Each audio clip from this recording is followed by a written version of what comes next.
परमेश्वर के दैनिक वचन।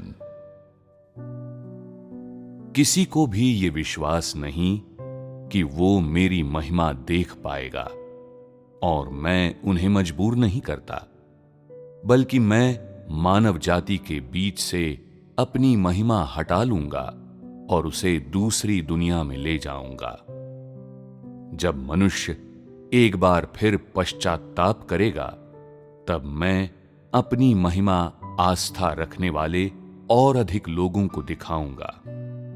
यही वो सिद्धांत है जिसके अनुसार मैं कार्य करता हूं, क्योंकि एक समय ऐसा आएगा जब मेरी महिमा कनान को छोड़ देगी, और ऐसा समय भी आएगा जब मेरी महिमा चुने हुए लोगों को भी छोड़ देगी।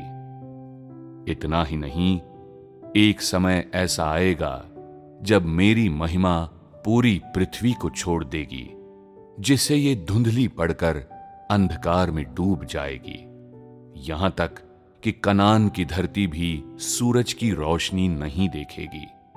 सभी लोग अपनी आस्था खो देंगे, लेकिन कोई भी कनान की धरती की सुगंध छोड़ना सहन नहीं कर पाएगा।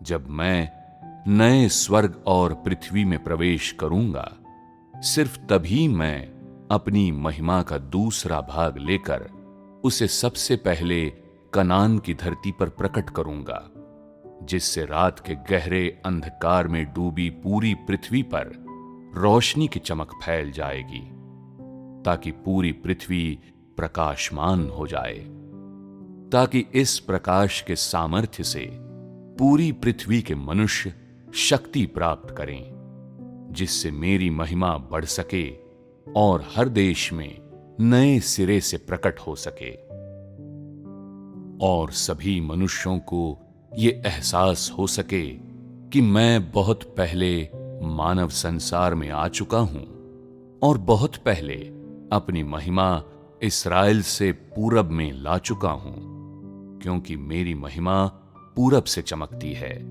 और वो अनुग्रह के युग से आज के दिन तक लाई गई है। लेकिन वो इस्राएल ही था जहां से मैं गया था, और वहीं से मैं पूरब में पहुंचा था।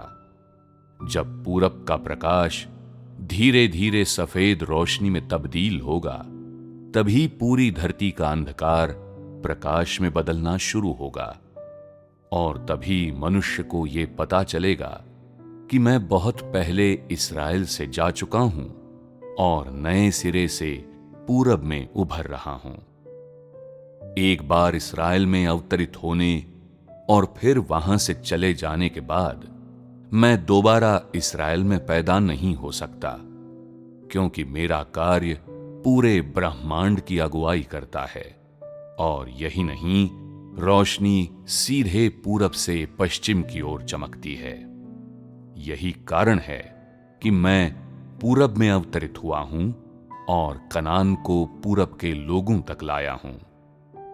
मैं पूरी पृथ्वी के लोगों को कनान की धरती पर लाऊंगा, इसलिए मैं पूरे ब्रह्मांड को नियंत्रित करने के लिए कनान की धरती से लगातार अपने कथन जारी कर रहा हूं। इस समय कनान को छोड़कर पूरी पृथ्वी पर प्रकाश नहीं है, और सभी लोग भूख और ठंड के कारण संकट में हैं।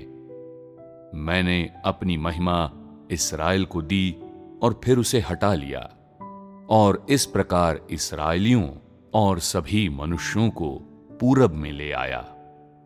मैं उन सभी को प्रकाश में ले आया हूं, ताकि वे इसके साथ फिर से जुड़ सकें और इससे जुड़े रह सकें, और उन्हें इसकी खोज न करनी पड़े।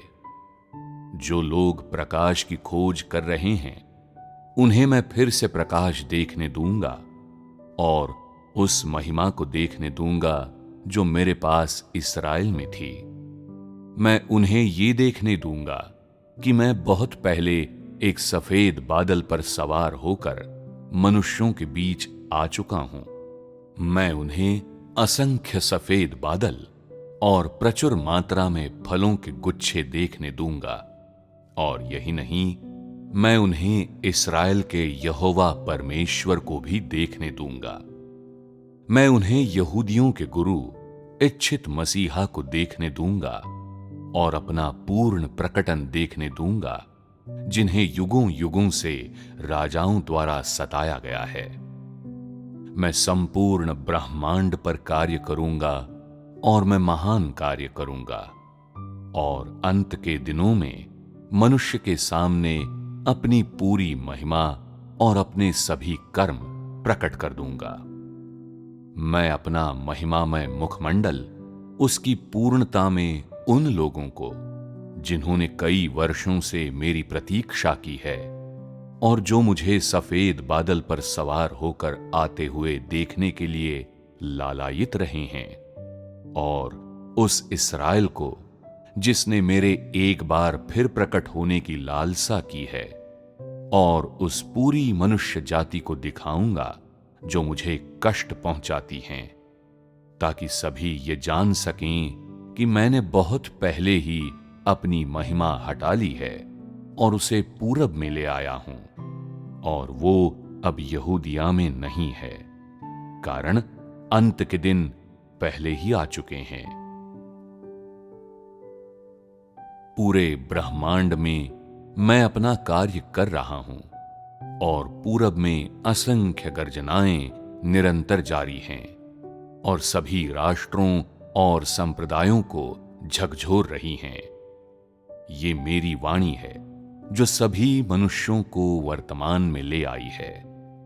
मैं अपनी वाणी से सभी मनुष्यों को जीत लेता हूं, उन्हें इस धारा में बहाता हूं और उनसे अपने सामने समर्पण करवाता हूं, क्योंकि मैंने बहुत पहले पूरी पृथ्वी से अपनी महिमा वापस लेकर उसे नए सिरे से पूरब में जारी किया है।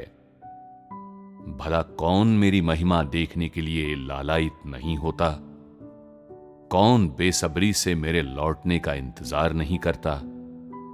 किसे मेरे पुनः प्रकटन की प्यास नहीं है? कौन मेरी सुंदरता देखने के लिए नहीं तरसता? कौन प्रकाश में नहीं आना चाहता? कौन कनान की समृद्धि नहीं देखना चाहता? किसे उद्धारकर्ता के लौटने की लालसा नहीं है? कौन उसकी आराधना नहीं करता जो सामर्थ्य में महान है? मेरी वाणी पूरी पृथ्वी पर फैल जाएगी। मैं अपने चुने हुए लोगों के सामने आकर उनसे और अधिक वचन बोलूंगा। मैं उन शक्तिशाली गर्जनाओं की तरह जो पर्वतों और नदियों को हिला देती हैं, पूरे ब्रह्मांड के लिए और पूरी मानव जाति के लिए अपने वचन बोलता हूं। इस प्रकार मेरे मुंह से निकले वचन मनुष्य का खजाना बन गए हैं, और सभी मनुष्य मेरे वचनों को संजोते हैं। बिजली पूरब से चमकते हुए दूर पश्चिम तक जाती है। मेरे वचन ऐसे हैं जिन्हें मनुष्य छोड़ना नहीं चाहता, और साथ ही उनकी थाह भी नहीं ले पाता, फिर भी उनमें और अधिक आनंदित होता है। सभी मनुष्य खुशी और आनंद से भरे हैं और मेरे आने की खुशी मनाते हैं, मानो किसी शिशु का जन्म हुआ हो। अपनी वाणी के माध्यम से मैं सभी मनुष्यों को अपने समक्ष ले आऊंगा। उसके बाद मैं औपचारिक रूप से मनुष्यों की जाति में प्रवेश करूंगा, ताकि वे मेरी आराधना करने लगें। स्वयं द्वारा विकीर्ण महिमा और अपने मुंह से निकले वचनों से मैं ऐसा करूंगा कि सभी मनुष्य मेरे समक्ष आएंगे और देखेंगे कि बिजली पूरब से चमकती है, और मैं भी पूरब में जैतून के पर्वत पर अवतरित हो चुका हूं। वे देखेंगे कि मैं बहुत पहले से पृथ्वी पर मौजूद हूं, अब यहूदियों के पुत्र के रूप में नहीं, बल्कि पूरब की बिजली के रूप में, क्योंकि बहुत पहले मेरा पुनरुत्थान हो चुका है और मैं मनुष्यों के बीच से जा चुका हूं, और फिर अपनी महिमा के साथ लोगों के बीच पुनः प्रकट हुआ हूं। मैं वही हूं जिसकी आराधना अब से असंख्य युगों पहले की गई थी, और मैं वो शिशु भी हूं जिसे अब से असंख्य युगों पहले इस्राएलियों ने त्याग दिया था। इसके अलावा मैं वर्तमान युग का संपूर्ण महिमामय सर्वशक्तिमान परमेश्वर हूं। सभी मेरे सिंहासन के सामने आएं और मेरे महिमामय मुखमंडल को देखें, मेरी वाणी सुनें और मेरे कर्मों को देखें। यही मेरी संपूर्ण इच्छा है, यही मेरी योजना का अंत और उसका चरमोत्कर्ष है, और साथ ही मेरे प्रबंधन का उद्देश्य भी। हर राष्ट्र मेरी आराधना करे, हर जिह्वा मुझे स्वीकार करे, हर मनुष्य मुझ में आस्था रखे और हर मनुष्य मेरी अधीनता स्वीकार करे।